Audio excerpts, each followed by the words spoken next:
Thank you to everyone who came out to my last workshops, all about how to reach out when you're feeling like a burden. And I think this is going to be one of those workshops that I do more frequently live to get more feedback and get better at talking on this topic in particular. It's very nuanced. There's so much to talk about there, everything from attachment to communication style and skills and emotions that come up and all of that. So I love talking about it. And if you're interested in coming to a live workshop so you can ask questions, that would be awesome. I will keep you updated about when that's coming up. Therapists and other helping professionals who want to do longer, more intensive one-on-one work with clients.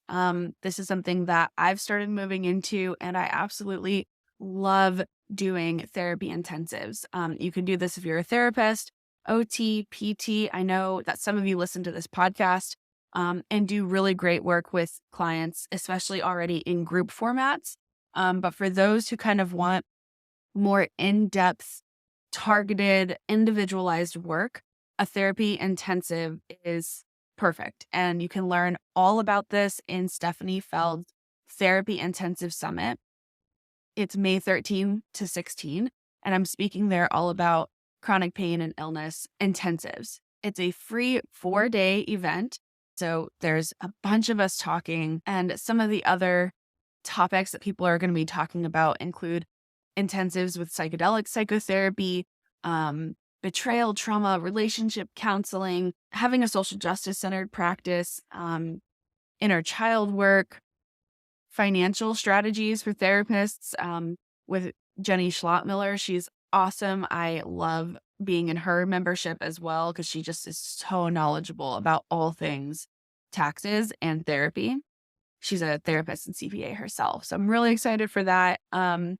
There's a lot of people talking here. So grab that free ticket, even if you're not sure which ones you can make it to, the ticket's free. So go ahead and grab that. And then if you decide that you want to upgrade to the VIP All Access Pass, that pass is $127. And that will allow you to have access to all of these videos after the summit is over. So you can watch it at your own pace, and a private podcast feed of all the presentations so that you don't have to kind of sit at your computer. You can also listen to it on the go. You'll get presentation notes and a workbook, and you'll also have a chance to interact with some of the summit speakers during live panels each day. Each day there's going to be panels that are exclusive to the VIP All Access Pass holders. So if that's of interest to you, the people talking there will be talking about how to host retreats, integrating intensives with other healing modalities like yoga, nature, music, all of that, offering couples therapy intensives, building an intensive-only practice, developing multiple streams of income, and BIPOC therapists building wealth. So those are just some of the topics. There will also be a live meditation and chances to be coached, as well as some seriously amazing resources that the VIP speakers have all contributed to the intensive. So if you're a VIP access pass holder, again, that's $127. All of the materials that you'll get access to individually bought add up to about $4,000. Things like the roadmap to retreat planning with Patrick Casal. Amber Lydia has a resource around time management and profit in your practice. We're talking betrayal trauma in the therapy room and how to diversify your income with Michelle Risser. Also, letters to my inner child from Micah Miller. How cool. That's awesome. So again, the actual summit is free, but if you want all these extra resources and more time to watch the videos, then please feel free to use the link down in my description box to sign up for that. In the West End of Atlanta and virtually in New York, Orion Psychotherapy Art Studio Office holds space for adolescents, adults, couples, and families who are seeking to engage in a therapeutic relationship ritual with an open-minded, licensed therapist. Grounded in their humanistic praxis certification and their person-centered foundation from the University of West Georgia, they often encounter the lived struggles of trauma, gender sexuality, and loss with compassion, a direct and honest approach, and an interest in experiential expressive therapies as a means towards healing. Orion and I recorded this episode sometime last year. I have quite a few episodes. You might be noticing that were recorded last year and I was not able to upload until now. And as I was going back and editing this episode, I was just really blown away at how fluid and open our conversation was.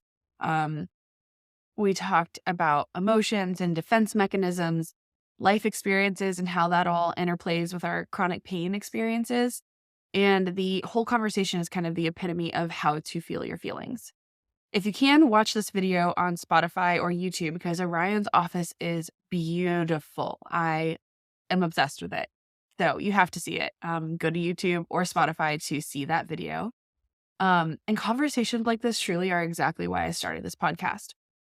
As I've been going through some old podcasts, I'm realizing that how I would talk about a particular topic today is a lot different than how I would have talked about it a year ago because growth, change, all of that.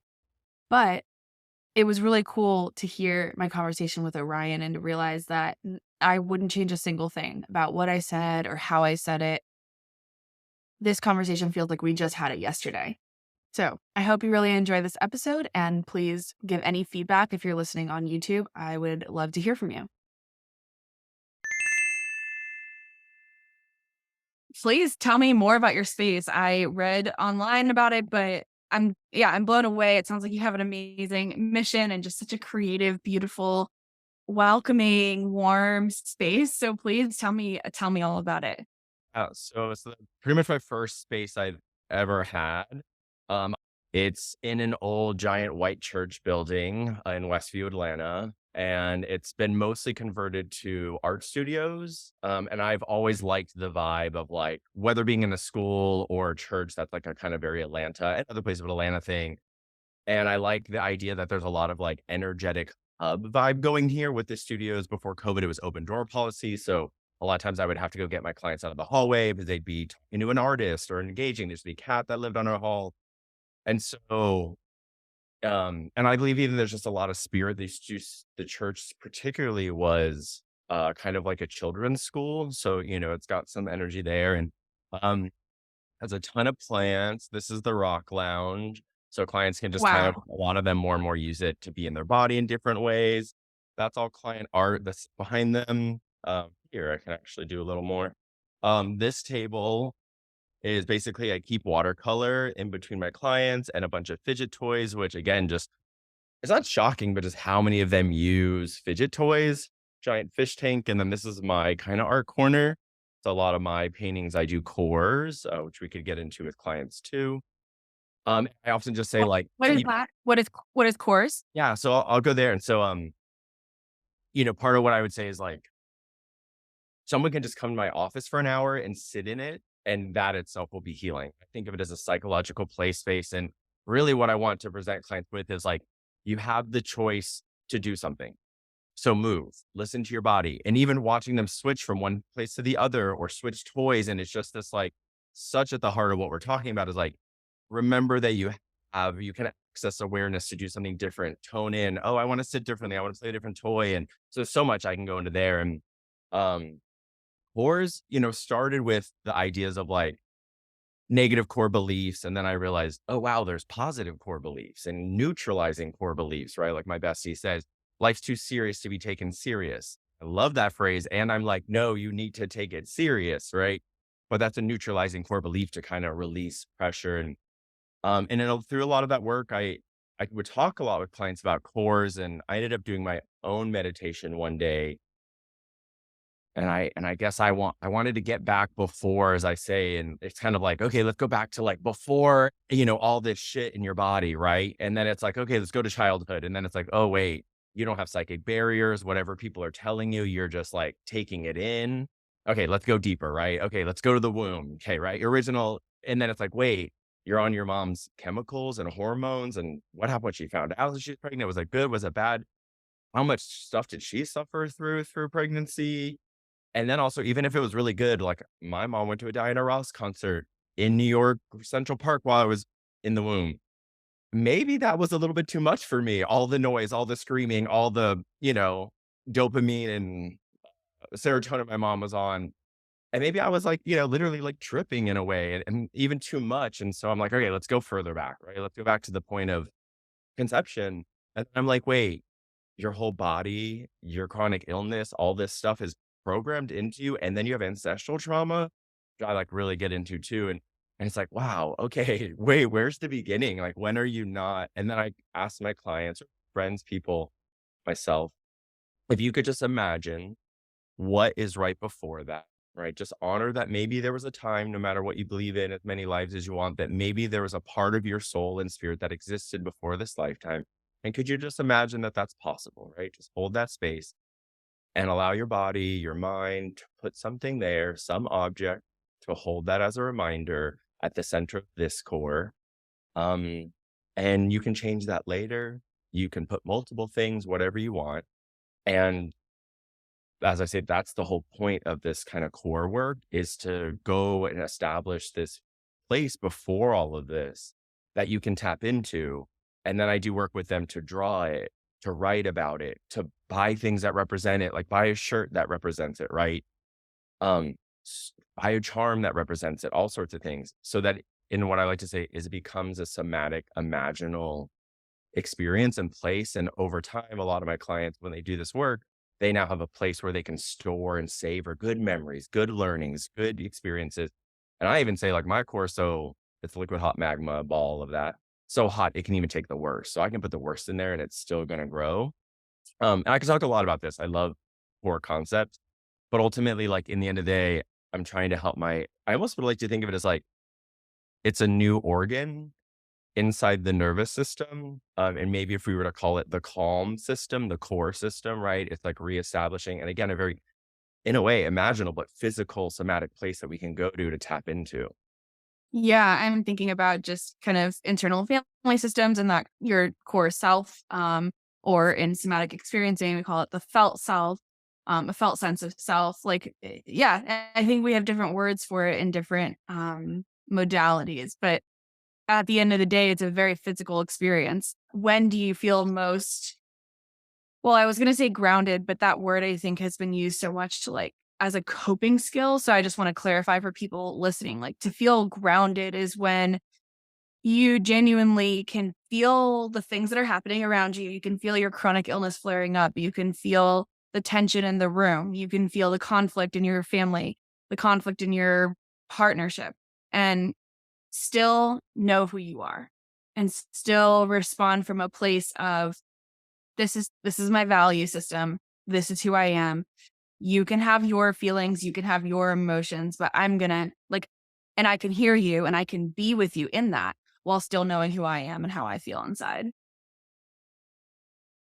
Yeah. Yeah, I think, and I think that's this work that I can call core work, but is really just a heart of a lot of the therapeutic and nervous system reactionary work is kind of really knowing that it will be better later. Like I might believe different things later, right? In an hour, in a week, I know that that happens. And I may not be able to access that at all right now, but I have enough metacognition to know, like, so I say my core knows I've stored that in there to remember that. Even if I fully feel one of my favorite pieces is like just because we feel it doesn't mean it's real, right? And it might feel real, and that learning and that lesson is like a lifelong journey. But to be able to know, I fully feel like I'm being abandoned, I'm being cheated on, I'm effed up, and to be able to kind of be like, well, okay, I know there's this kind of process with me where I can be, I like to say, like drugged. Like our emotions are very complicated things. I don't love to always reduce it, but it's also worth reducing them down to chemicals, hormones, essentially drugs. Like we are tripping on an experience, right? And our brain is a projection making machine. Like it is this, that's it. And especially with the nervous system, its work is to project our own personal stored, which we could call trauma, right? Our really deep learnings to project those to us to protect us from them. Um, and so, yeah, and so the core self can kind of like, again, just learn a lot about this and know about this. And I think that's such a piece of a big part of my practice is psychoeducation. Because I believe the act of learning is so helpful in the experience of emotions and what people are coming here to like know, oh, this is what's happening, right? And I could talk so much about that, but Yeah, no, no, please do. It's Psychoeducation was never really my strong suit in the past. I didn't like teaching, and I still don't really like teaching when it comes to like skills or kind of teaching what I've read in a book or what I've learned. I kind of just like to be in the process with somebody who, but then I started to realize that it really just came from a place of when you know when you first learn something and it actually you don't know it well enough yet to explain it. Mhm. I think that's kind of I think that's where I was at. And now I recognize how important it is to have that cognitive piece. And the goal when I'm and before too, I felt like explaining something to someone was they had to then believe what I was saying. And now I'm like, no, no, no, this is kind of knowledge that's here and it's for you to take or not take. And it might resonate with you. And if it does, you'll feel that in your body. And if it doesn't, you can also feel that in your body if you've trained yourself to kind of be aware enough of your internal sensations in that way. So everything that we go over, it's not about you believing what I'm saying or hearing me a certain way. It's just about what I know to be true for me and maybe for other clients, and then you get to decide if that's true for you or not. Mhm.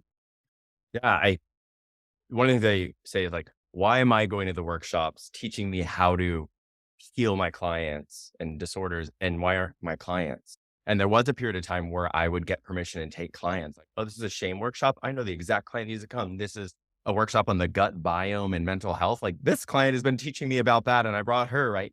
And I think that nothing is controversial, but it is a little like outside the norm and could be controversial, but depending what's being talked about. Like, yeah, are you talking about clients in a way that you wouldn't want a client here? Well, we might need to look at that, right?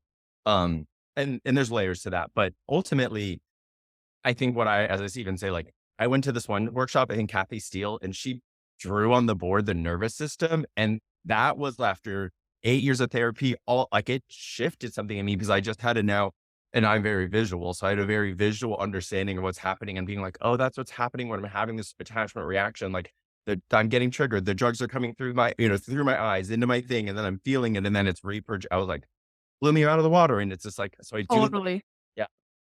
Um, and so, Yeah, yeah. No, yes. I resonate with that. Like just kind of seeing the nervous system drawn out or learning about the nervous system, especially with chronic illness, because a lot of times clients hear, go to therapy because this is stressful or go to therapy because it's all in your head. It's like actually, we are probably the forefront the forerunners right now of, like, teaching the general population about the nervous system. You have neuroscientists, but they're not teaching they're doing their research, right? They're in the research labs and, maybe they're writing books, but this is really us, like, we are the ones who are bringing this knowledge and in a very experiential way to our clients, which when you're living with a chronic illness, yeah, your emotions affect you biologically and your biology affects you emotionally. So we've got to figure out how to take that, what used to be very abstract, and kind of put it into a more concrete way of learning it. Then we can kind of go back into the abstract and make meaning of it and purpose and all of that. We say that phrase again. I heard the second part. The biology affects the way you. So you say that phrase again. I think I said your biology affects your emotions and your emotions affect your biology. Hmm. Hmm. Um, And by that, I just mean like your cortisol levels, your dopamine levels, your all of these things, it's not just happy equals dopamine. It's like, how much, I don't know, sugar you've eaten that day. And then that affects, how much, what the chemicals are. And really, dopamine is a very simplified, kind of just catchy neurotransmitter that a lot of people know these days, but it's much more complex than that. Um, and I think that's important to know because I think sometimes it's good to reduce things down when it then allows you to understand the concept, but then we have to also not put too much stock in like, "Oh, I can't eat sugar because that affects X, Y, and Z." Like, yes, I just wanna be careful there with my language.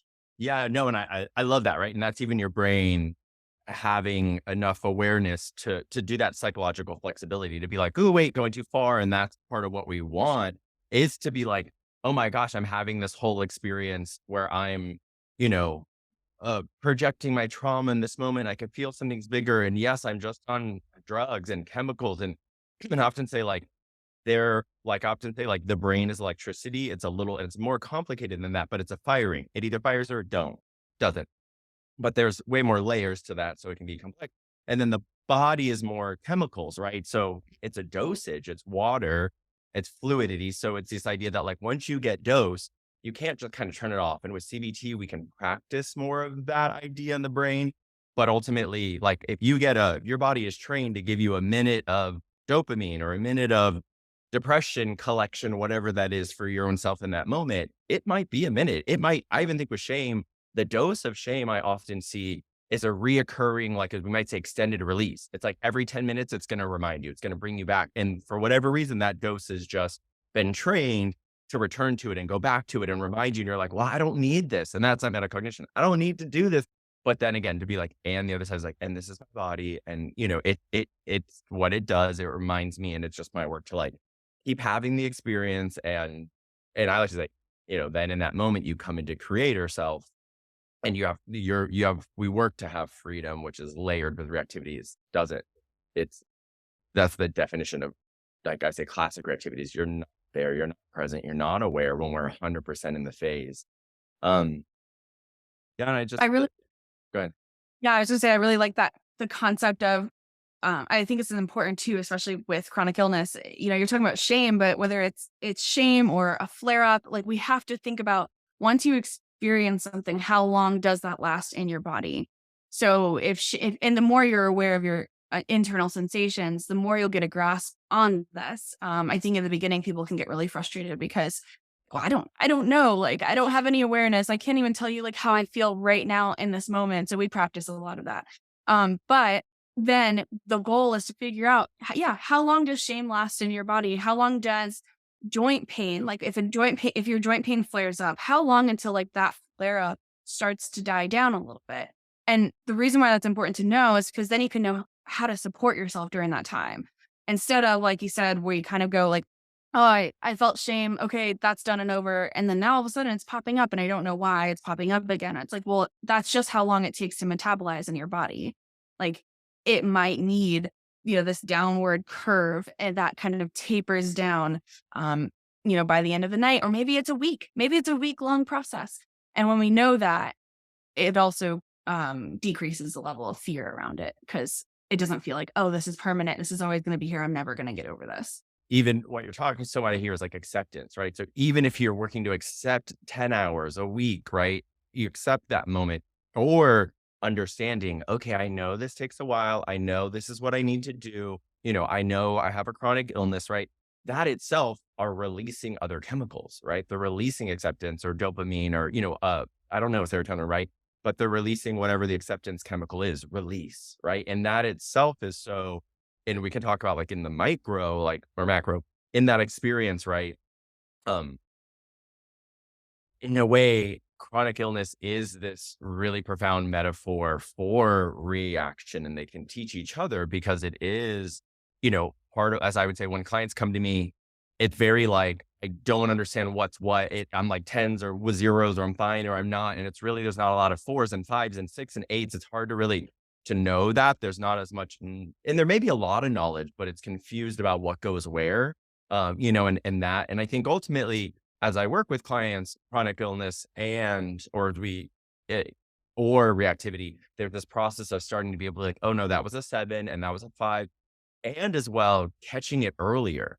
And I think that's what I see a lot in my own work, is this idea is if I can catch it earlier and start to do the things, whether it's accepting, whether it's knowing, okay, I have to take tonight off, or let me get my cramp bark tincture and take these, this is the type I need ibuprofen. Like I can address it earlier. And I think sometimes when we're in that confusion, the reactivity, and we're not as present, we don't do the things to take care of ourselves. We aren't doing the things that are, whether they're soothing or whatnot, in reactivity or chronic illness, to address it. Even though we can't control it, right? But we can try to engage with it in ways that I don't want to say are healthier, but that's layered. I like healthier, Important. but also we're just trying Important. to shit and sometimes like mess it up along the way, and that's okay too, right? Yeah, totally, totally. Yeah, I've been using the word a lot, supportive, and kind of then also explaining what that means. Like support, I think some people think that means like to like get rid of or to take care of, like, oh, you need support, you need help. Like there's am I not explaining that correctly? But there's a very negative connotation with that word sometimes. But really, when you support something through, you're not getting rid of it and you're not trying to even change it. You're just trying to like take some of the weight off of that whatever that process needs to be done so that it can actually do the process. It's not trying to do the process all on its own and therefore it's less effective. So that's a bit vague and ambiguous, but in the context of what we're talking about, if you're having a flare up or you bring enough somatic awareness to your body that you actually know like what a level 5 feels like. Most of us don't know until we're in that level 10. Then you can start to say like again, take plans, take this off my calendar tonight or maybe I need to do something else. Like maybe I need to add a social thing onto my calendar. Maybe I haven't seen my friends in enough, in the last month and that's really draining for me. So that for me, that as an extrovert, that's kind of what it usually is for me. And I think we just usually think about taking things off our plate. Like, well, sometimes, like, what can you add to your plate that's actually going to bring you a level of support so that this flare up or this cold or this emotion that you're dealing with doesn't feel so heavy? I think one thing that's happening in my brain is like so much of my own journey, which probably comes from some childhood stuff, is I look at things and I'll be 2 days into a cold and I haven't taken vitamins. I haven't, done these things that I'm like, or for a long time, like, or I haven't, taken these tinctures that I will carry in my backpack that makes my backpack heavier. One of my like chronic illnesses is I've had back pain. I would say nearly daily, every single day for over 10 years from an injury two injuries that I had in wilderness therapy. Um, and I could talk more about actually I don't know if I'm having days without it, but I have tightness and things. And even I've noticed myself, I'm rolling on a ball. Every time I'm in session, there's a ball under my foot. It just lives here. They live one in my house. Again, I have one in my bag. That's part of my like support character or familiar. I saw myself stretching. It's like, yes. And so much I've even had to work through like stretching in session with clients, or I lay down a lot on this pillow because I can't really stand for a whole hour without the reaction happening in my body where my chronic illness, my pain comes in. And so again, and I've had to give myself freedom to like lay down in a session as a therapist. And that took years. We could talk more about that journey. Yeah. But the idea I was just saying is like so many times where I'm like, why didn't I access my supports that are right here? And I think part of that is because I'm stuck in the reaction. I'm stuck in the what I don't some part of the chronic illness, I'm stuck in the pain, I'm stuck in the loss. I speak a lot about chronic loss. Whether I think it's very familiar with the chronic illness, but I see that a lot when people break up with partners, that partner's still alive. It's almost easier to deal with death than it is with like a chronic loss, which is like, yep, they're still there. It's still there, whatever that is, right? Um, the house that I didn't buy that's around the corner, like the chronic loss, even though that's like over, it's, you know, But there's like this possibility that it somehow could still be yours. yeah, So I will say like one thing I do with clients when that comes up is we do talk about like what would it be like to in your mind right now say like actually that is no longer on the table. Like the option no longer exists. And to really try to feel into that, it takes a while to sometimes get that belief because it's like, but it does exist. It's right there. And it's like, yes, it does. But for you, it no longer does. What do we yeah. do with that? And I it can even be helpful. say like, it makes me emotional because I think there is that part, of me, even though I've done this work, right? And here's the chronic loss. It's like, I can continue to admit I am assumingly I will never have my body in this moment. I will never have my body back to where it was, which I'm been an incredible like dance floor dancer, stretchaholic. And I think that's such a big thing that comes up that I've done in my work. When I go to stretch, what's coming up behind it is none of this matters. None of this is going to get me to where that it's not possible. So, and I've had to do work in therapy specifically that's like to the place where I've done exactly what we're talking about. And yes, I'm never going to get back there, except that move. But every step I take, every stretch I do, every time I roll, all of that is doing something. And even to the point where I'm like, even if it is 1 minute, downward dog between clients, or I walk the 40 steps to the bathroom, every step there. And that's a different modality that I've had to like be with. And yeah, what you're saying. And even you can see, it's just like, it still lives in me in this way of like, that's so hard to accept. Yeah, it is. It is. And I appreciate your vulnerability and just, yeah, being here with me right now. And I'm curious if I know this was my experience, but did you ever have an experience where like that, just that 1 minute was so, it felt so meaningless and not like worth it that you couldn't get yourself to do those small little habits? Was that ever a part of your I mean, that's experience? like I think I even went to a specific therapist that was body based because I was having trouble stretching. I still have trouble going to the gym. I absolutely know. And I can, it's yeah, I mean, even this morning, I woke up 2 hours before this naturally and like had a great night's sleep. And I was just like, I know if I stretch even for 5 to 10 minutes, I feel better. And I ended up choosing to get into a shower, and then I was like, "Oh, you have extra time." So I did some stretching in the shower, maybe 5 of the 10.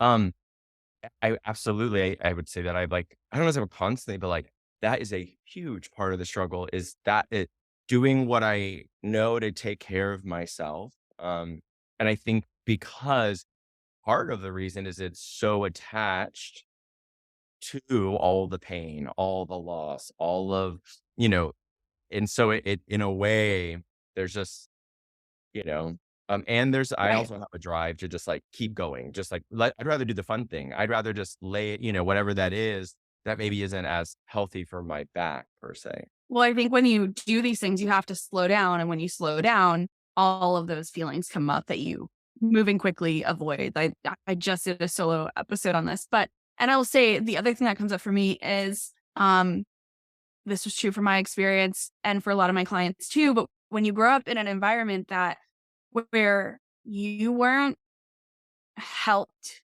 like, it was like, God, I told you to brush your teeth a million times. Why haven't you done it already? Like, get in bed. Like, in lots of reprimanding and, or just no one was there.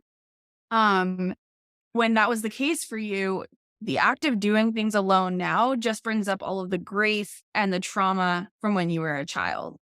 And so for me, working out, well, it's interesting over the years, like I had so much social anxiety, I couldn't do group classes because that was too like around people. But as I worked through that, now almost the only way that I can work out is with people. Not, I don't even need people to like, well, there was a point. So last year and in a few years before, like I had to do personal training in order to get it done. I needed someone one on one with me. And all this stuff is attachment related. I think I really needed to repair the part of me that didn't have that help with movement when I was a kid.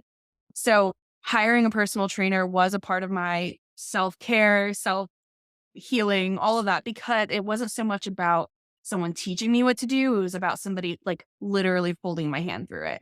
I needed that. And so now I'm at a place where I do group classes at the place where I hired that personal trainer. So there's this familiarity and there's this like security in that.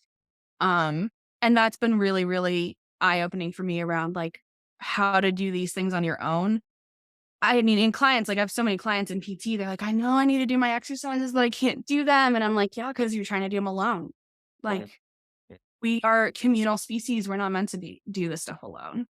And especially when what you're doing is navigating all of this, just like therapy, it's like having someone else there as because otherwise you might spiral off into places and stuff, and find these blockages. And I once saw a video, something on MTV or something, and this like wait commercial about working out. The guy was like, I've learned that I'm someone who has to work out with someone else. Like, so I have to pay a personal trainer. And that was like, that's what I need. And I did that for years. And I think, as you were saying, like, I love how much you're opening me up to attachment is in this because it's not something I'm as aware of. And I think such a piece of mine is this idea that I'm going to re-hurt myself. Right. And so part of having a personal trainer is I'm like, he's a good friend. Is like, he's there to literally think, up your back, up. Are you focusing on your core? Right. And I'm always like, no, because my energy is navigating these other places or in a dissociated state where I'm just like trying to get through this or I'm like in this awareness of literally how each movement is about to hurt my body or I'm just like so hyper in that experience waiting for the signal to say, yep, that's not good. That's not bad. Drop that. And so much of that, I go deeper is like, yeah, it's about me re-hurting myself. And just how many times I've been to yoga. And sometimes I'm like, wow, that was amazing. Other times I'm like, wow, I'm going to be in pain the rest of the day. And I'm like, what was the difference? I You are describing my experience to a T, and my husband's a personal trainer, so this has been, like, definitely a source of tension. I always say, like, "Do not work out with your partners," because it brings up all the attachment stuff, and also, like, yeah, you're, Yeah, and he would be trying to tell me what to do, but he didn't grow up with trauma, so he could not understand how, like, it was I had all this other stuff in my brain, which I just the way you just, like, described that is literally my experience, and I don't think I've ever verbalized it that way. It's a hard it's a this is why therapy is so important because there's so many layers to this shit, and the therapist, it's not about us having all of our shit together. It's about having that other person who can look at the pieces that you can't look at because you're too consumed with, like, you have to be consumed with what's right in front of you. And so we, as the therapist or the personal trainer or the helping professional, get to look, we hold that privilege of being able to look at the other parts that you cannot look at while you're focused on looking at what you need to do right now in this present moment. So, such as, yeah, not moving a certain way so I don't hurt myself or yeah. I think in this other side of what we talked about, which I could just like, we could spend so much more time is like the idea that I personally, not only is my life's one of my meanings and purposes to be born this way, study this way, to be like an elven queer healer, like that is my channel. Whether planets or not, like my poor planet's deep in Scorpio. I'm deep. I live in that depth. And I feel more alive when people, and I say this gently, like are doing their trauma work because I know this is the place of healing. I know, and that darkness is heavy, but it also like it activates me in a way that I can be so present in.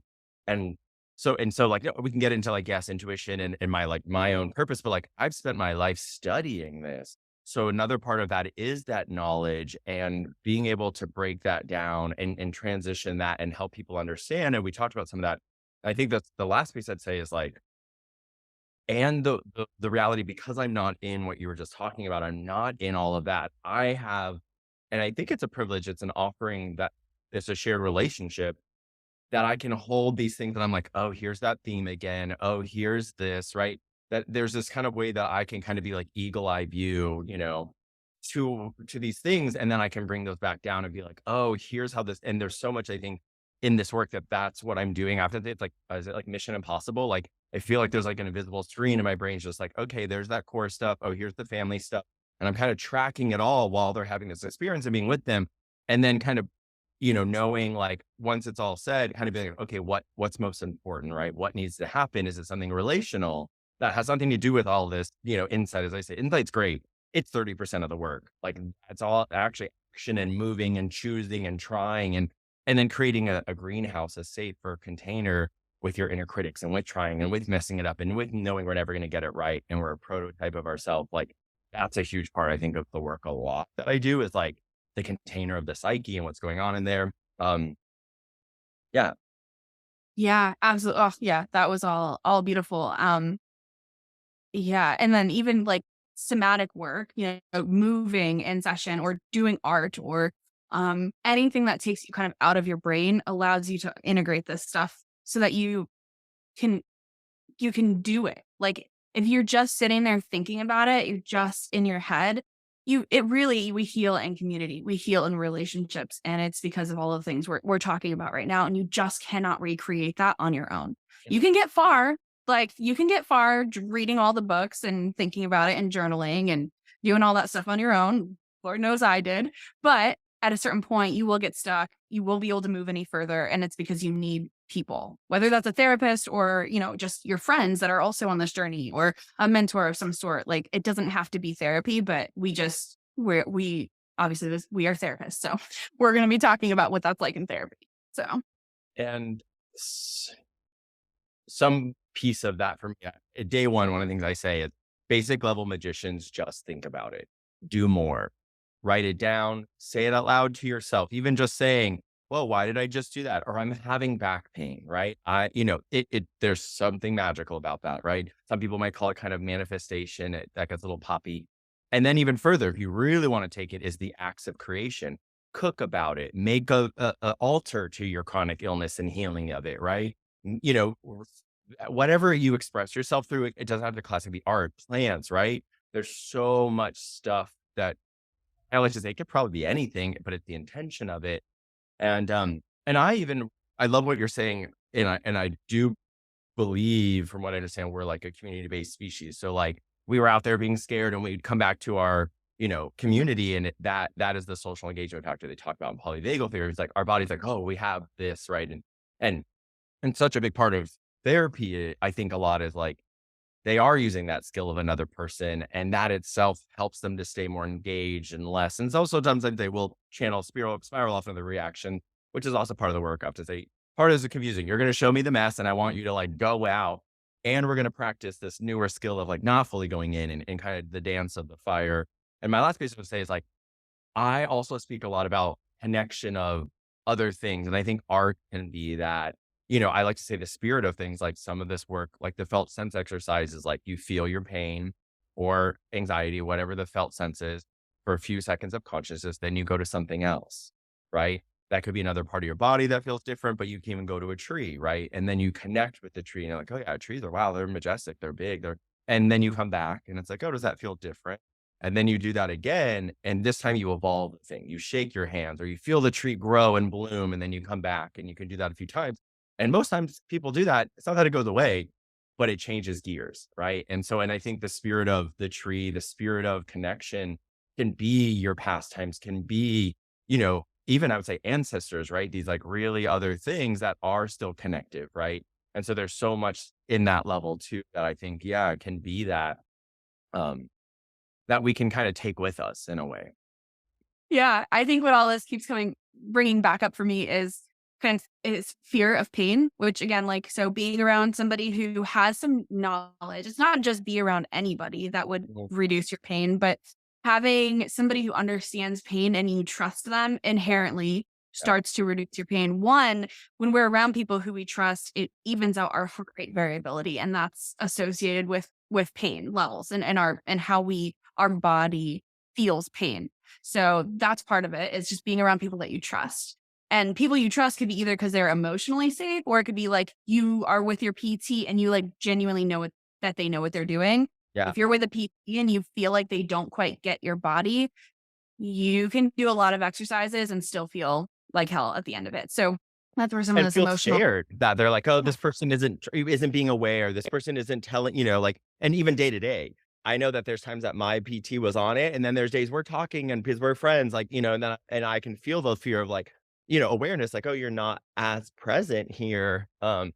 Yeah, and that's Yeah. interesting to look in the therapist model. I love like, I'm even like, yeah, what chemical is that, right? Trust, and again, I like to call the chemicals just emotions because that's better than constantly saying dopamine and serotonin, and norepinephrine, and like, I often Right. think that one day these are all over my place, and I use them with clients all the time, that this feelings wheel we could, and it's different for each person, would have a different set of emotions or chemicals that we would, Yeah. and that itself, it's like, oh yeah, each moment we're experiencing these things. And then even to look into chronic illness and to really, that's like the step, right? Okay, when you're feeling the chronic illness, where does that go next? What emotion? Okay, Right. fear, loss, confusion. And yeah, no, this is Something. such a good point, like with somatic work, because so I'm specifically trained in somatic experiencing. And we talk a lot about like, can you track, from sensation to mood to affect to behavior to thought, right? And usually, whenever we feel an uncomfortable sensation, we immediately push it down. And so therefore, we just feel the one thing, we push it down, we move on about our day, and then it hurts again later. We become very familiar with this one part of that experience. But when you start to open up the experience to all of the different things, the mood, the thoughts, the sensations, the images that go along with that thing, when you first start doing this work, it feels chaotic because it's ping ponging everywhere and you don't know what the pattern is of like where it goes next, which is what you were just talking about. When you feel this thing, where does your body go next? Where does your mind go next? You don't know because you don't have experience with that. And so my job is to help give you a container so that you can experience that in a safe space, but know it's still going to be uncomfortable because you're ping ponging all over in your body in a way that you're not used to. Eventually, once you start to recognize what the patterns are with those ping pongs, you realize, oh, that's not chaotic. There's a pattern to it. I now know the pattern and this feels really safe. And I actually don't need this external container anymore because I understand it. Mhm, mhm. And I have enough awareness to be with it in this moment, knowing the themes, the patterns, and being able to be like, to kind of do that surveillance of what you just said. Like my classic, what am I feeling? Just think about this, label at least four, and I want full spectrum, not just negative. There's often these, even like when we're crying, there's the good ones too, even in the back of trauma, like there's like, there's hits of like when you're angry, yeah, there's hits of release and like that, so we can go to that. Felt sense. Where do I feel it? Give me a physical description. Knot in my throat, tightness in my back, weakness. And the other one I go to, and you added some that I love, um, is the thoughts, right? And just like just watch as I would say it's like uh objective observer, just like no judgment, no solving, no analyzing, just collect the data. These are the feelings, this is the felt sense, like right. Because when we do those, which I call survival strategies, then we just go into you know, well, let me analyze why am I like this? Let me solve this. Like some of that, and again, that's important, but depending how deep your reactivity is, right? You might want to just slow those down first, right? And not, because then I can get into all that. Um, Yeah, absolutely. and I think there's this place. I did this workshop with the American Academy of Psychotherapists, and I don't remember the exact name, but it's like the path towards ritualizing whatever the path towards healing. And we really got into this place that we're talking about, of this like really in the details, really in that moment when I'm like, oh shit, the pain, right? And I think you're right. A lot of times I don't want to go there. That's so much. I know that that place is a repetitive torture chamber for my experience. And so there's an automatic kind of push away or dissociation. But what this other side of the work is to go in there, be with that in a gentle, slow way. And then in this really like what feels micro, but is also like aesthetically big, is to do something different, right? To try, because there are a lot of associations in there, right? And even in this in this podcast moment, like watching myself, the meta of like having pain, having low I'm doing this ball thing. I saw my count myself stretching, and then I was like, "Don't use your cups," right? And then it's like, "No, wait, this is the theme here, right?" And using these cups, and even like I know I'm not gonna be able to stay up for an hour, so I'm like gonna lay down moment. It's like there's something in it, but not only to say that there's joy there, that I'm taking care of myself and that I'm doing that, and does it make my pain go away? No. But now what's happening is in those moments of pain through my work, there is this availability, accessibility, capacity to reach for healing or reach for my support things, stretching, cups, engaging with this. And then as I do that, I also am experiencing joy that I'm like actually doing that. And now I'm starting to associate my pain with joy. And I think there is phases of my own work where I really overdid it, where I was like, when I feel pain, I'm gonna go as hard as I can towards this is helping me be a better therapist. This is helping me slow down. This is, whatever, just like creating some joy energy in there. Um, and there's a lot in there, just the idea of like reassociation and rewiring. And I think that, because yes, we know a lot of pain is it's not a good place. And that's a lot of chronic illness work, is getting in those details and going through phases of commitment to like rewire that experience. Because I think many we know that once you have pain, if you go into anxious or you go into loss or tightness or even dissociation, those things often cause more pain. Um, and so, there's kind of such a journey with chronic illness work and with reactivity in the large sense of like having enough awareness, knowing what's going on. And I say, like, I usually tell my clients, like, don't do anything for the first 3 weeks. Just study it, just have awareness. Don't try to change it and figure it all. And the old classic metaphor I use is like this show that, there a bunch of misfit of bandfits go around and they are trying to attack the castles and they keep losing, right? Then they just ask the drunkards to lead this battle because it's their castle, it's their village. And they're like, yeah, why don't we just like sneak in there? We wear the right, peasantry look, and we'll have a week and then we'll come back out with all the info. And then of course, classically they go in, they figure out what the ammunition is, the food. They figure out, oh gosh, there's this, pagan holiday. They're gonna have a feast. We know where the king will be. And then they go in and win. And then all of a sudden they start putting these people who know and they start winning. And I think that is such a great place. So this idea of what we're talking about, go in, slow down, get to know, feeling, felt sense, associations are huge and endless insight, right? What's really in there? What am I afraid of? And what am I having to deal with? And And then once you get a really good detail, then you kind of make the plans of action that are very often physical support, but emotional support or what you need in those moments that correspond to all that stuff. I would say emotional, but more all that emotional gooky associations and attachments and things that are in there. Totally. Absolutely. Yeah. Einstein had the quote, it's my favorite quote, and it says, if I had an hour to solve every problem, I would spend 55 minutes thinking about the problem, like observing the problem, and 5 minutes thinking about the solution. And it's the same thing with our pain. I love that castle metaphor. Yeah. You go in, you observe, like, you want to know your enemy because then you know what it's going to do next. And that's kind of I don't really love that metaphor because our pain, yes, it can be an enemy, but also we can start to associate joy with it, and that's really Mhm. important. You don't wanna be fighting your body, Yeah, but love that. yeah, we have to be observing what's happening before we can really make any decisions about what to do with it. And maybe I would switch the metaphor to like observing your garden for season. Don't pull out all the weeds. Some weeds are gorgeous and they grow in the corners where nothing else wants to grow really beautifully, So it's like, oh wow, they're gonna fill that whole corner and make it look gorge, And there's so much in that and just watch, yeah, like that. I could love that.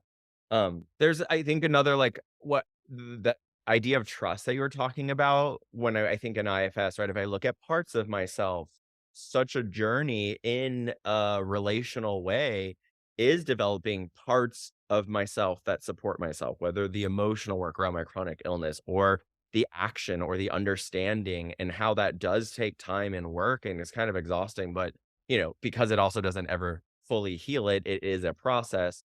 But then I start to have this relationship with myself that is supporting of myself, that does know more, that again, it is more like it has that like the more of a polycommittal is a word I use a lot, but psychological uh, flexibility voice, right? It's like often what I'm trying to internalize as a therapist into my clients, this idea of, hey, it's okay that it's never going to fully go away, but it's a journey. Just keep trying, like this place of understanding, acceptance. That voice to me is like so huge. And I could like, even spend all day. Psychology Today just came out with an article by Stefan, the guy who does ACT, and 250 studies. What are the three top things that they came to that made long term therapy change?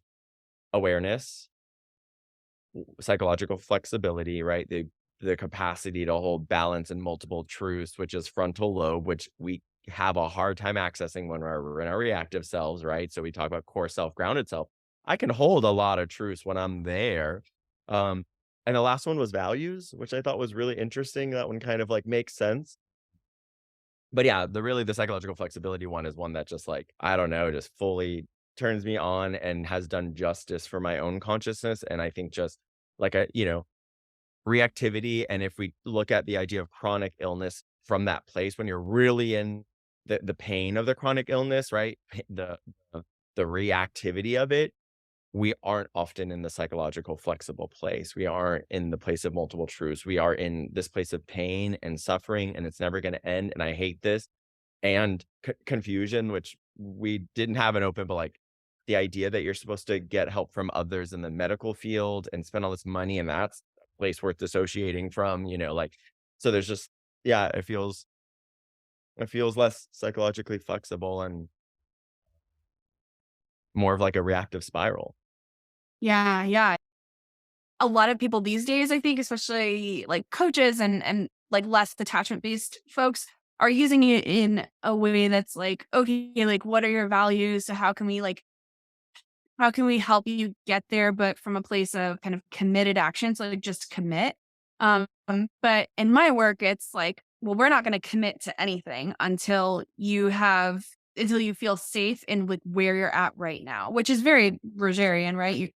Curious paradox is that you can't change until you accept where you are. And that part just it's long and it's drawn out and it's hard. And that's why when we're working with acceptance and it's really, really hard, I think it almost always comes back to childhood trauma because what happened in your childhood? What were you told about how long it took you to figure something out? What were you told about your pain, your normal pain as a child? What were you told? So this goes into some of the core beliefs, but it also is the physical sensations, right? So as soon as I feel tired, if as a kid, I needed support in falling asleep, but instead my parents said, no, go to bed, stop getting up. Well, as soon as I feel tired, now my body feels unsafe. And if my body feels unsafe, now my chronic pain is flaring up. So like there's just so much attachment work here, and it's complex and layered and nuanced. And I love it. I love like being in it with clients and trying to figure it all out, but it's hard. And so we need those resources during this time. Like what's going to keep you here when it is really hard? And for some people that's going to be the knowledge, the psychoeducation. They have to know like what's coming in order to stay there. They just need that cognitive knowledge. Other people don't really need that as much. They just need to know that I'm not going to get frustrated with you when you're not doing it fast enough. Like I can hold that calm patience and Acceptance, nurturing. and I'll be that container. Right. Yeah, exactly. Which is So, where it's you saying, know, like, unconditional positive regard. I'm gonna hold the bubble that, that we're trying to help your brain start to integrate and internalize. exactly. Yeah. Yeah, building trust is hard. But it's really it's the thing that's necessary before you start to go into trauma work or really even like childhood wounds and attachment and stuff like that. And trust, as I say, is multi-layered. It's not this binary, like, again, psychological flexibility. It's, I have certain trust for myself. And then there's others I don't trust myself to get my support around my back. I don't trust myself because I see moments where I'm like, Orion, you had this thing in all over your house as like tinctures and healing things, and you're not stretching. So there's like not this trust that I'm going to take care of myself. And yes, I think kind of exactly what you're saying. Like my model and my family of origin is like my father basically saying you're going to be fine, right? And my siblings, we all have this idea that the stomach aches, they don't matter, none of this matters. Like they thought I was joking when my appendix was going out, or I didn't want to go to football practice, which was also true. And we could have been listening to that. I was crying on the side every time I took out the garbage because I did not like the torture of, I didn't mind football, I didn't like football practice. And so Mm. they waited and waited, and then literally they thought my appendix had already ruptured, right? And here's the model of like, we don't believe you. We're not listening to your body. Toughen up, right? And again, I can be understanding too that part of that is they didn't want to go to the doctor. They didn't have the schedule. They didn't want to spend that money. They didn't want to. And a lot of stuff isn't, turns out to not be anything, right? And so there's a lot to that. That again, I could go into their own attachment stuff, their own stuff with pain. Like, yes, I know my father's military father taught him a lot to ignore the pain and push through it, right? So, you know, so Totally. even Yeah. if I'm the And chronic illness of my father in the metaphor, as I show up with pain, right? It's like, well, yeah, the model is my father's going to treat me very similarly to how he treats his own pain. push through. Don't make too much noise about it. And if you do, I'm just I going to tell you like it's all good. And so therefore, when something was wrong, the message.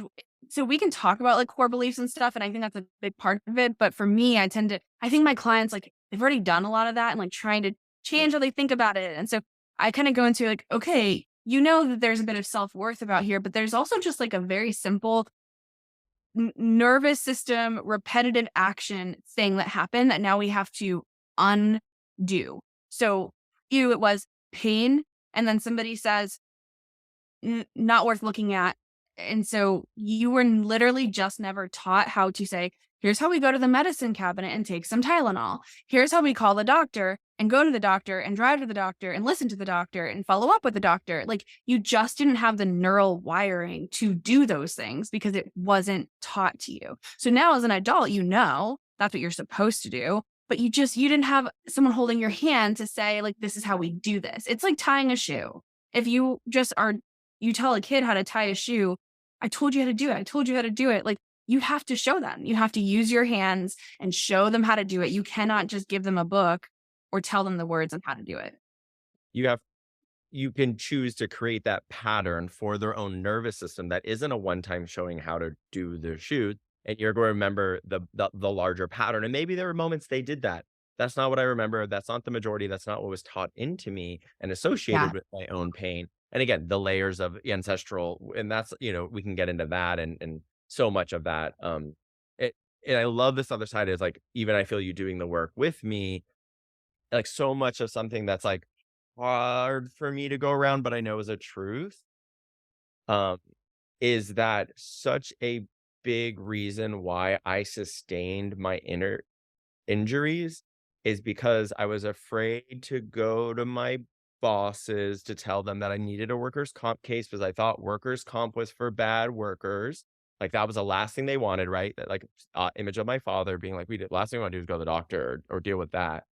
So, and even, so I waited till I couldn't even sit for 10 minutes. I also didn't have insurance. We could get into that, right? But would I have gone to the doctor anyways? I don't know, maybe, but, um, and so I didn't have insurance. And then I waited, and then I could talk about how then I went and something else happened outside of me to sustain the worst injury, but, like, that model, it's like, yeah, I was exactly what you're kinda saying, and, and I loved even, like, hold space, like, my father was the one eventually where he was like, "No, workers' comp is okay, like, it's okay for you to do that," and I was like, "Oh," and I, like, went and told him, and they treated me mostly great, and it's just like, but there's such a model of even how my injury got so much worse and happened was because of the same things we're kind of, like, talking about. Yeah, yeah. Yeah, that's the thing too when we start talking about these, things we learn from our parents. It's never about blame, truly. That's not just a nicety. Like they learned what they learned and also what they did to you or taught you really might not have been intentional or like that's kind of irrelevant, but it's not even so much that they were trying to do a certain thing to you or not do a certain thing for you, but this is just what they knew. And then the way that your body internalized that is now kind of our burden to carry into adulthood. And sometimes you get the beauty of a parent who also learns with you. And now there's kind of this repair that happens. And other times we don't. And so what do you do with that? You're allowed to be angry about that. You're allowed to feel all of that. And you should feel all of that because that's how we metabolize it. And then we look at our value system, we look at our support system, and we bring that psychological flexibility in so that we can make new decisions and be different people than what we currently are. And this is what I identify I language as the skeleton structure. Whether chronic illness, whether trauma, whether anxiety, whether how to do with your families of origin stuff, the skeleton structure is very similar. You realize, "Ooh, this doesn't feel right." Bring awareness, slow down, start to name the feelings that felt sense, what's coming up, start to look at the associations, right? And it feels like the same kind of model of work regardless through them. And yes, you have to like, as I say, it's the skeleton. Now you have to apply the organs and build the whole body, body of like of knowledge and action around it. And then we move in a hopefully the greenhouse, right? The acceptance and the understanding that you're not going to get it right, and it may never fully heal. Like you know, we move towards action and learning. Wow, that worked well here. Okay, this didn't, and starting to separate out the waters. And I love it's like that we see that just showing up here. And there was even a moment I kind of mm, like I wanted to say something like trauma is a chronic illness, probably for all of us. And the idea that these really deep learnings happen are another idea that a chronic illness, I think most of us, if not all of us, are suffering with is how the nervous system learns and then how it overly protects us sensically. I get it, eons, and it's also confused. And we're all suffering with that chronic illness. Yeah. Yeah. Which to me always comes back to just the lack of support. Like we don't have a communal way of being in this country. It's not our culture. But like we were never meant to do all this alone. We were never supposed to live with the even and then some people don't even have this, but we were never supposed to live with just a nuclear family. Mom, dad, 2 kids. Like even that is there's too much to keep up with in a house and on land and within your family, emotions, everything that has to do with raising a family. It is way too much for 2 people, let alone 1 person. And we do the best we can, and that, this isn't about if you're in that situation, this isn't about looking at it and saying like, "Oh, we're wrong for being this way." It's more about just know that when things are really, really hard, there's a reason for that. It's because this was always too big of a task for any one person to do on their own. Raising a family, like processing trauma, that requires you to be around other people who can help carry that burden. I And think I go ahead. I was just gonna say, and then also for you to be able to help carry other burdens too. It's not just about us being on the receiving end. It's reciprocal. once you kind of have those learnings and things, and even if you don't, trying to help someone again, you'll learn along the way together. And even if you both suck at it, you'll, like, and I love the metaphor of that because the idea of us meaningfully, potentially of supposed to live in community as families. And I think so many of us like wish for that and know that and are aware of other cultures that do that. It's a metaphor for our own inner brain. If you only have one voice in your brain, that's kind of, we start talking about two parts of ourselves. Okay. Right. Then we talk about multiple selves and psychological flexibility because naturally in a community, you're going to have voices that care for you. You're going to have all these opposing voices and you will gravitate to what you need. And if they all are talking to each other too, then, or neighbor can say to your dad, "Hey, this seems serious. You know what? You don't want to take him to the hospital. I'm going to do this. I got the day off." Right? You would start to have this psychological flexibility model as a child, that that we could, right. And so there's that. And I think the other piece that I really live with a lot, I love what we're saying, is and I think it's Jennifer, and I think the last name is like Decolonizing Therapy. It's a book about to come out this year. Her work is amazing. And this idea that so much, and you were like hinting on this, is that our society, and I don't love, it's hard to say that it's like built wrong. There's so many layers to that. Cause like, but we can get caught up there. But it's this idea that we are in a society that there are so many external environmental things, such as the nuclear family and these other things, capitalism and these things that I could talk a lot about. Can't wait for her book. But one piece for me is just we are being told that we are the wrong ones, right? Even the idea that DSM and our diagnosis, they don't speak about, what I think is so present on my teens, especially my queer and artistic teens. And my parents want to do family work. It's like, yes, the parents are so learned and traumatized about having to live this life and do this and do the job, and that they're just trying to like do their best to teach the kid, yes, get the grades, do the thing because that's the thing, and you just need more money, and like this is the thing, or whatever their own version of saving is. Hey, who cares about grades? Like just enjoy yourself. Let's do the free stuff, whatever their channel is. Um, and so just this idea that I think so much these days and talk to a lot about my clients, like, this isn't just you. There is an environment that we live in society that it is very uh, unsafe. It's very harmful and it's very hard. And there's a lot of things that we're forced into. Um, and this idea that like maybe a lot of another lens we need that's birthing in these time that has probably been there in the past is this idea that like looking at through our diagnoses as a response to the environment. Yes, you're anxious because look at the things you have to deal with, right? Yes, you're depressed because, as I say, the pressure of the deepness, it's incredibly deep. It makes sense. It's going to crush you, right? And looking at it more from this like decolonized place. Totally. Yes. Yeah. Because when you know that there's a supportive team around you, a community, when you think about being crushed, it's uncomfortable, but you know that there's somebody who's like there so that you're not crushed to death.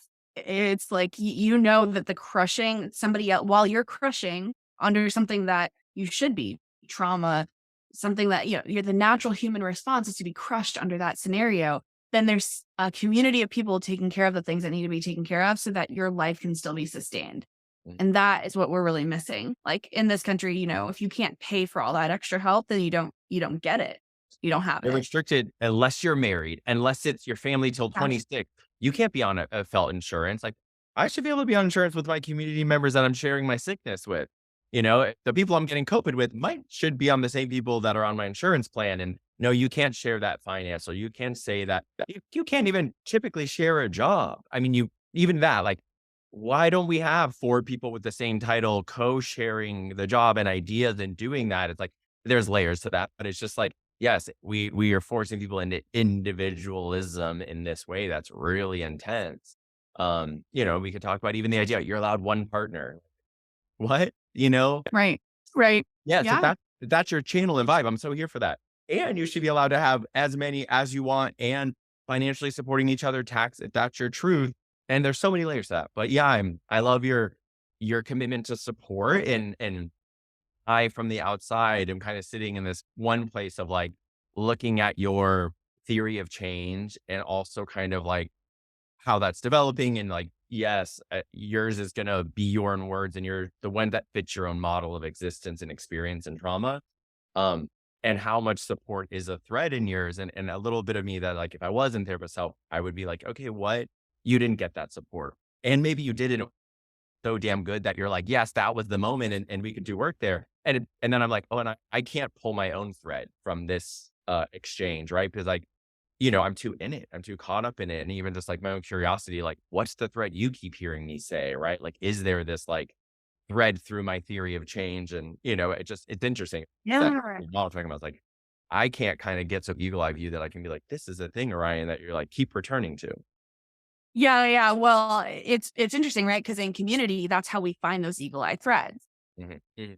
So it's, this is the whole point. It's really one of the whole points of this podcast too, is like to find these threads and to have conversation. Like this is how we learn about ourselves and learn about others. But yeah, well, so to pivot just for a second, and then I'll kind of come back to that. But as you were talking about my thread of community, the reason why I was so ecstatic to talk to you is because, and we really haven't talked about like your studio too much, other than in the beginning with like your individual work with clients. But I'm trying to remember exactly what you wrote on the form. But you have a communal aspect to your practice, right? Yeah.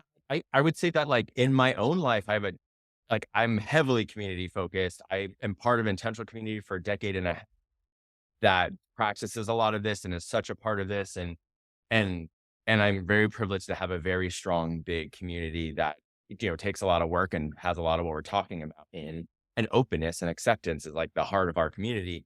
Um, and in a way, like I practice certain things. This is what I've been calling the mutual core. It's an option for clients to paint their core or any sort of core they want without knowing each other, right? And here again, here's these codes of colonization and ethics that my clients aren't allowed to, unless it's a group. There's always, they can't know each other. I'm not allowed to say their names, or even their like stories, even though there's lines that we can there with anonymity. But so there's ways that I almost try to practice that.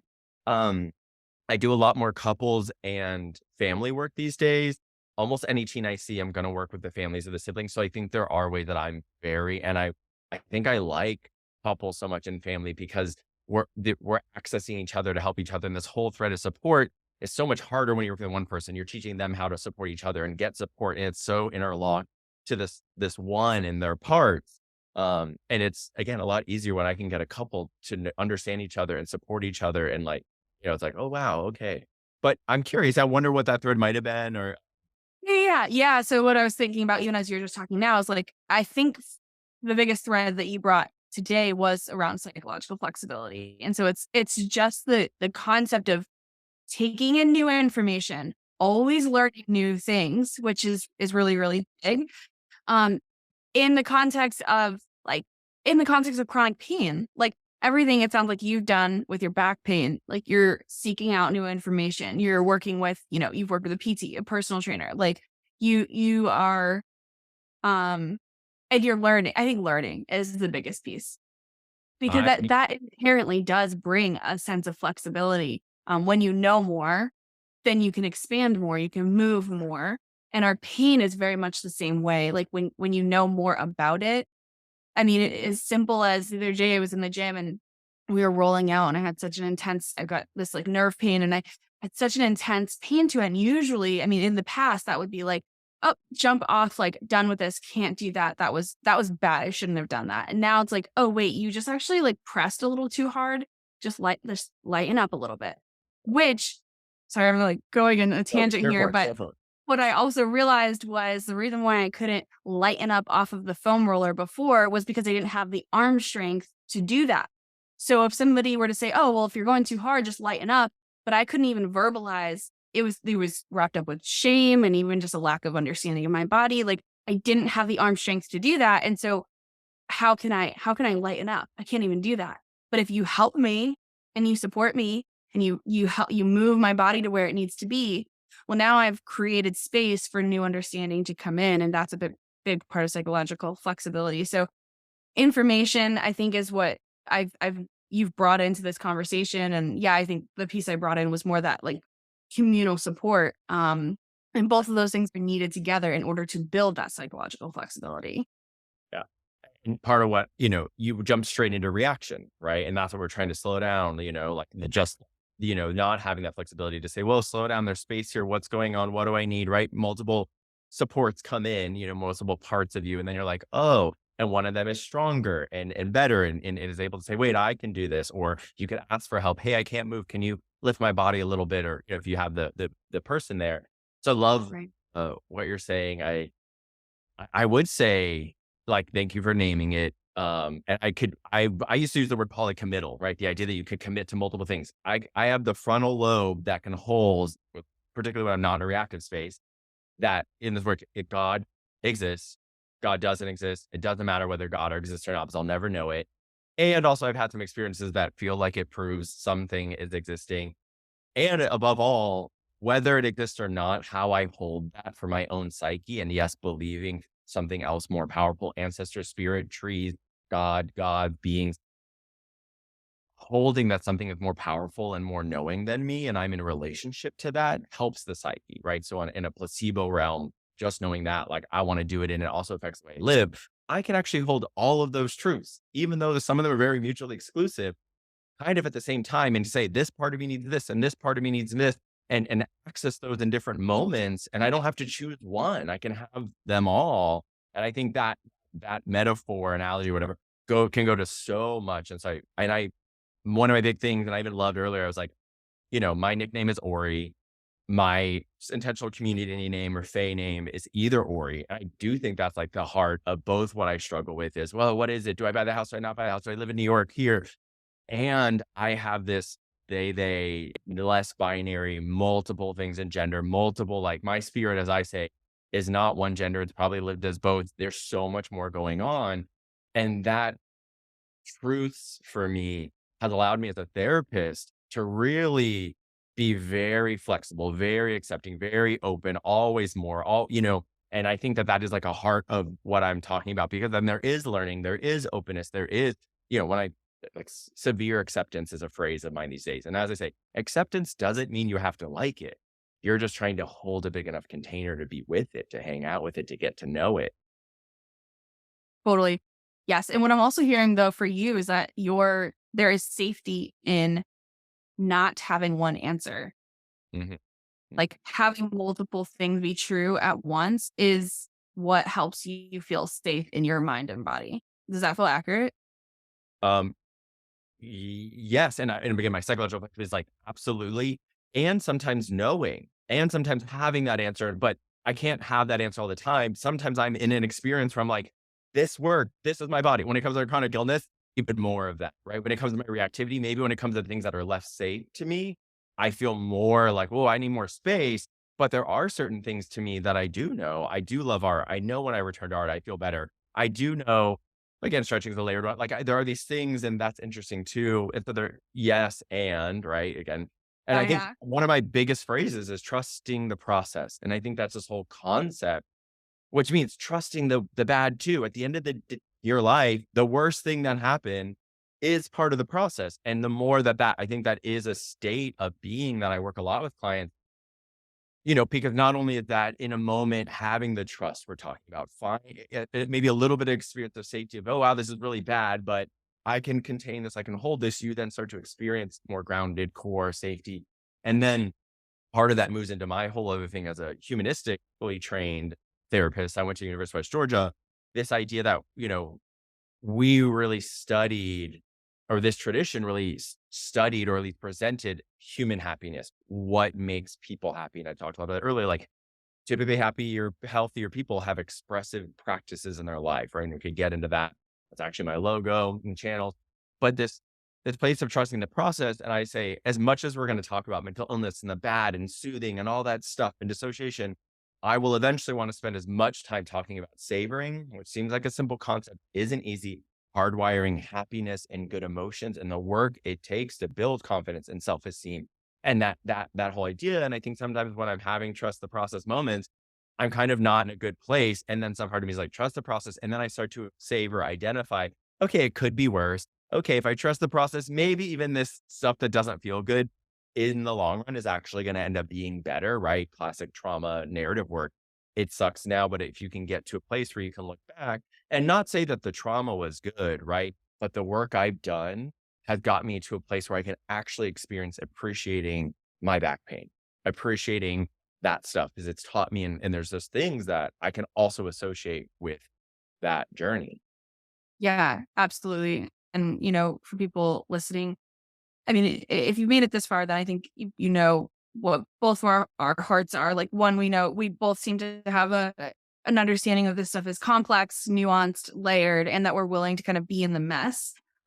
Not even kind of, we are willing to be in the mess to kind of help see our clients out on the other side. I think that's probably the main theme of all of this between the two of us. The mess is required. It's just required. So whatever your mess is, whether it's trauma or chronic illness or relationship distress or all of the above, it is required. You cannot get through this life without mess. And if you do, you've missed out on a lot. Like I don't know how else to say it. So Yeah. it's not about trying to jump to the positive and saying, but it is about like if you need some hope and you need to understand like why am I in it? One, knowing it's mandatory. We all have to go through whatever our version of it is. And if we stay with it and we don't dissociate and we don't cope negatively and we don't kind of do these escape tactics, then we will get to a place where we can find the positive in it. It's for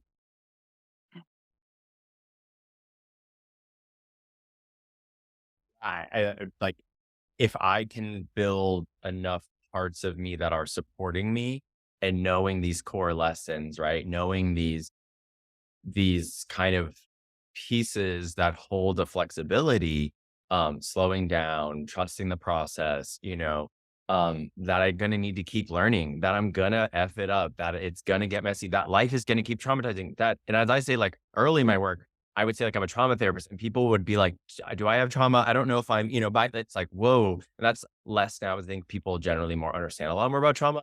And it's like our bodies through eons, our nervous system, our bodies are built to be traumatized. And I use the word a lot of times learning and really deep learnings and both for good and bad. And I love like, let's always be talk about the layers and neutral learnings. Um, but really our bodies are built to remember the worst best. And I often say it's like cramming for a test 10 minutes before versus studying a week before. It's just a different type of learning. And then there's a whole protection system that is so important to understand that, we could spend a whole podcast on, of then what your body does when it gets triggered, right? When it senses a familiar, it's like, oh, let me open that Tupperware that I saved. And what's in the Tupperware? The chemicals visit your body, right? The action you maybe take. Did you run? Did you fight? And did it work or not? So do we want to do that again or we don't want to do that, right? Did that, that's what your body, that's how it learns. And so it opens that container, even though it might not be the same, it just might be a familiar sense of something, right? And so I won't go too much any deeper, but just this idea that like, I don't know how to put it into words in a way that feels like fully embodied, but it's like body is built to remember and we don't get to escape that. And even if you had a great life, there was bad, and your body's going to remember that and deeper. Not just even the idea of a great life is so like what you were never scared. You never had an accident. You never like, even if your family didn't traumatize you, like you never got hurt, you never, like it's just almost like you weren't in the body living. Like it doesn't seem, and even that, what are people talking about when they're kind of saying, I don't have trauma, right? Oh, okay. What are we blocking? What are we associating? Because what I know the body is like that feels, and I don't love a hole. It feels impossible. I imagine there can be some people because their nervous system, I think when we look at some of kind of like, we get into like, neuroatypical, we start to see people whose nervous systems don't get as traumatized in these ways and maybe as relationally in different ways, we could have a whole thing about, um, but yeah, so this is a different understanding.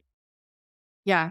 Yeah, it absolutely is. Yeah. Sometimes I think, as a therapist in private practice, like I get to choose my own schedule and these are the things that help me sustain my body and my mind. And, not everybody has that privilege with whatever work, we've gone into. Um, I think nine to fives are just killing us all. So it's something that we work on a lot though, like especially with COVID. I mean, that talk about positive after the storm. Like a lot of folks have realized like, wait, like 50, 60-hour weeks, like this was killing me and are now finding work from home. Even if you are still working 40 hours a week from home, just the ability to like get up and go do your laundry for 2 minutes during the workday, like is it makes you such a better worker and a better human. So hopefully we keep learning that lesson. I know a lot of companies have tried to kind of go back on a lot of the this like work from home stuff, but I think a lot of companies are staying with it too. And it's a really good thing. Yeah, I think kind of maybe my two kind of wrap ups is one, I would put that in the model of the teens. I think one of the worst things, and it's good for some, right? And that depends on the parents, is that they have to spend 8 hours a day in school. Maybe they get an hour of free time. And even in the free time, then they have often requirements to do stuff, but at least it's a lot more fun, the art projects. And then they come home and they have hours of homework, especially if they're in honors, especially if they've got band practice after, especially if they're doing the things that are healthier, right? Um, and to watch my teens cry and how torturous that is, and then they're being trained in that system. And even on the weekends, and it's like, yes, the reality is they're not getting as much, even a balanced diet, training, in expressing themselves and getting in touch with that and having the space to slow down and get in touch with that. And yet it's like, no, that's the whole model is we're just gonna give you so much that you don't get to be with that experience. And that is crushing in for them. Absolutely. Yeah. Yeah. I Yeah. really appreciate it. I think you run a group for chronic illness. Is that or hear Mhm. something? Yeah, tell me a little just because like my brain is like, oh, your whole thing is support. And so you are very like, yeah, groups are critical. And so there's something there. I'm just like, I guess I appreciate that. Like you're building a model that represents what you deepest believe in. Yeah. Well, in all honesty, it is very hard to get people interested in group. So to get people who like want to show up with messiness around other people they don't know is really a tall ask. So I did have a group running for about 9 months. With it was like just two people, then it was four people, then it was down to two. So all that to say, I don't have like a time at this moment, like a day and a time because it's dissolved. I do still advertise it because I would love to get this group up and running. I know the power of groups. And so if people if you're listening to this and you're in Georgia, like, please, like, let me show you. Like, just give me an ounce of trust and let me show you how healing it can be to be around other people and to show up in your messiness and in your wins and success. But yeah, the group is it's trauma and chronic illness because chronic illness is inherently a trauma, especially in this society where we don't have support and we have a fucked up medical system and all of that. So it's about trauma and chronic illness. And we do some somatic work, but more so than that, it's just a lot of processing and education, kind of learning about the how pain works in the body and how you show up and respond to pain, and then what kind of values is a lot of acceptance and commitment therapy, and as well as somatic experiencing. So right now it's virtual, but because I my space, my in person space, just it's not conducive for a group. But yeah, one day I'd love to kind of get back in person and there's healing on in both aspects. I actually love virtual work, but there's also something really beautiful about being in person.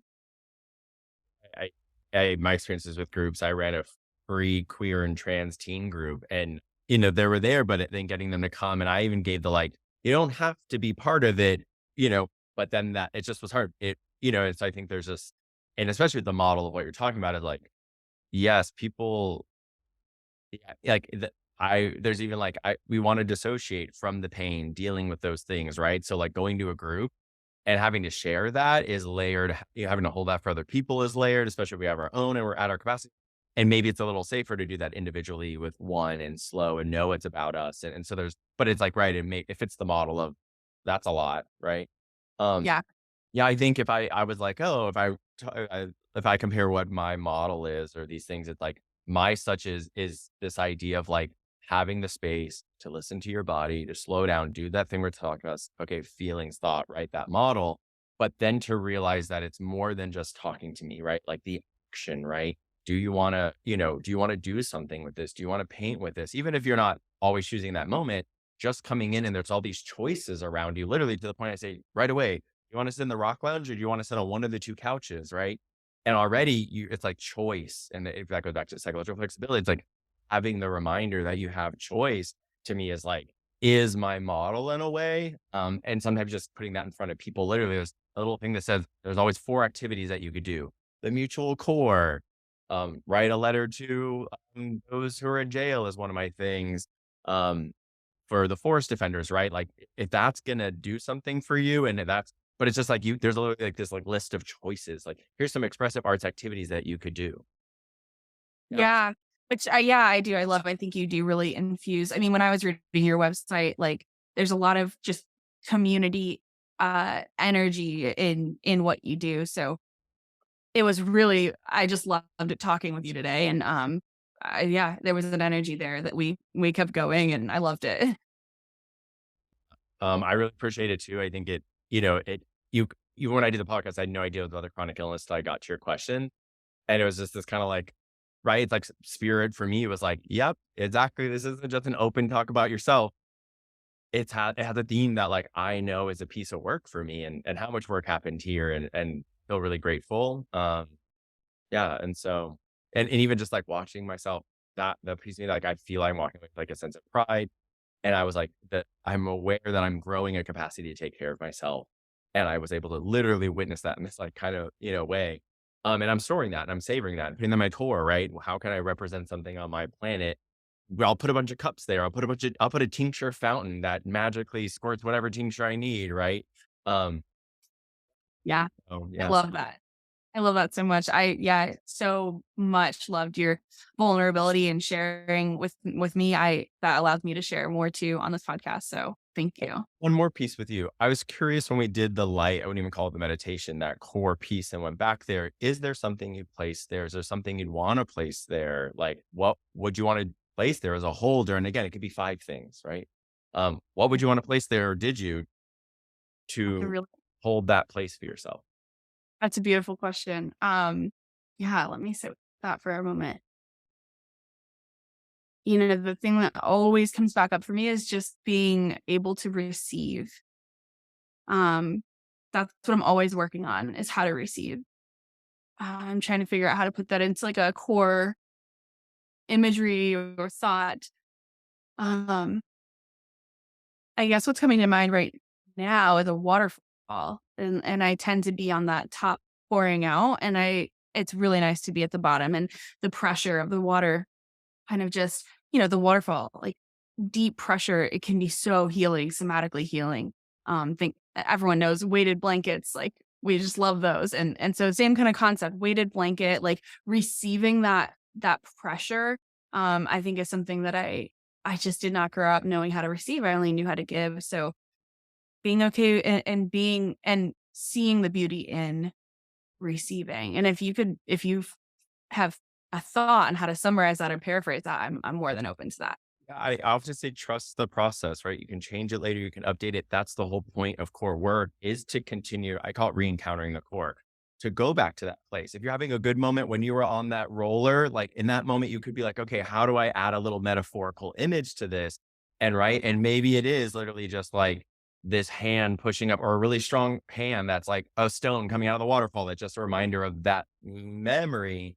Um, and so the work is to revisit it and add it and paint it and maybe get a photo, maybe make a screensaver, right? Like, explore these different ways. Maybe on your next vacation, or go to Winder or whatever, find the waterfall and have that moment. And yeah, like I was imagining you under the waterfall, like it beating down on you. And it could be like, oh God, it's doing it, or you kind of go in slowly and you're like, wait, this feels good. Oh, wait, that's the spot, right? And this kind of like idea of like being on the bottom side versus the poorer. The spirit Yeah. is very like in my mind, like it's the water bearer that's like they would say it's aquarium, but like it's both taking down from spirit and pouring back. And this kind of like being in both of that and more of a balance seems very there. But Oh, that's like it. so fascinating because 'cause I'm actually an Aquarius and I just don't know much about, like I don't know much about astrology, it's not my thing, so I just love that you just brought that up. To me, I'm I spend I'm when I did my value card, I was a little shocked. Spirituality was my top one. And in a weird way, like, it's like, I don't know, identify now I do, but for years didn't identify as very spiritual, but everyone around me would. And to me, it's just like, it's just how it is. It's like, it's not something that I'm like choosing or being. It's just like, and even or something earlier, like what really helps me lay down and stretch is to light a candle and make it a little bit more spiritual, right? Which means deeper to a place that helps me create the container where I'm like, hey, Orion, whoa, worship yourself, love yourself, trust the process, right? That candle and that container of what I'd probably call safer. And maybe that's what spiritual is. It's a little bit safer because there's spirits helping me on the other side, my ancestors, right? Whatever the rollers of spirit, right? All things, so there's something there, but, yeah, Uh, so yeah, and it's just yeah, we can get to that whole other channel, but yeah, that was my highest value card. I was like, it's something that I have spent a lot of time thinking of. yeah, it does. That's what values do. It's not about like choosing the right one. It's about trying values on and then seeing how that feels and how that fits. And then if that fits well, then you keep moving in that direction until it no longer does, if that's the case. But yeah. I know we keep carrying so, like, this is the image of Oh, polygon. yes. Um, it's the idea Or of holding these different images, holding the reactivity, holding the keys, holding this is the reactive self, that's a reaction window of tolerance, the birth of mental health. That one moment you're like, oh, wait, I'm reacting. Well, what happens next? Do you go back here and judge and analyze and solve, or do you try to keep extending out into the window of tolerance? Viewing further. This is the reactive self with the Tupperware containers, right? This is the core self and how that kind of feels. And so this book is 66 pages. And I think for what we were talking about, like groups, like this is my part of my thing. Here's the knowledge.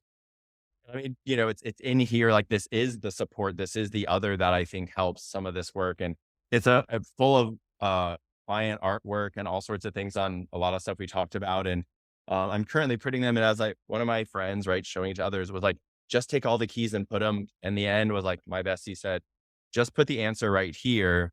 Uh, and I so, love that. yeah. And is So, that for sale on your website? Is oh, yeah, that it is something for people sale on my website. Yeah, I often say there's also a secret Easter egg link. If you just click, it says guidebook, it'll open up a PDF. So just like find that. Um, but it is for sale on paper. I find that a lot of people find it paper, and I'm actually currently printing them right now. Like I said, email me whatever's easiest for you. But yeah, it's on my website, and um, I'm currently actually my summer goal is to create videos for it because I think just I love you to the YouTube. Like I know certain people like me, I'd rather watch a video. Podcasts are great, but like it's just yeah. So that's my summer goal is to slow down enough and to record videos about it. Yeah, maybe we can do some body doubling there because it's always hard to get motivated. But yeah, thank you so much for like this whole conversation. I feel rejuvenated. I feel like filled. That's what this podcast usually does for me. So it's the selfish reason why I do it. Along with just providing all of this as free resource to people who are wanting this information. I really appreciated getting to know you, and this was a lot more lively and fun than I was maybe expecting. I never know. And I love in this moment of not having pain and just like watching that journey of starting without it, getting it, acting, and even having to like move from my lay down position. And then now I'm not. It's just, I'm like aware, I'm there. That feels good. And I'm like savoring that. And I love doing core work. So I'm glad we got to do Yeah, that was awesome. I appreciate you. that. Well, thank you so much. Talk to you soon. Enjoy. Yeah, you too. Bye. Thanks for listening. If you learned something new today, consider writing it down in your phone notes or journal and make that new neural pathway light up. Better yet, I'd love to hear from you. Send me a DM on Instagram, email me, or leave a voice memo for us to play on the next show.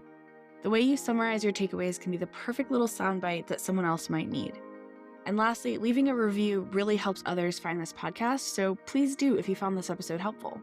And P.S., clicking subscribe ensures you'll be here for the next episode. See you then.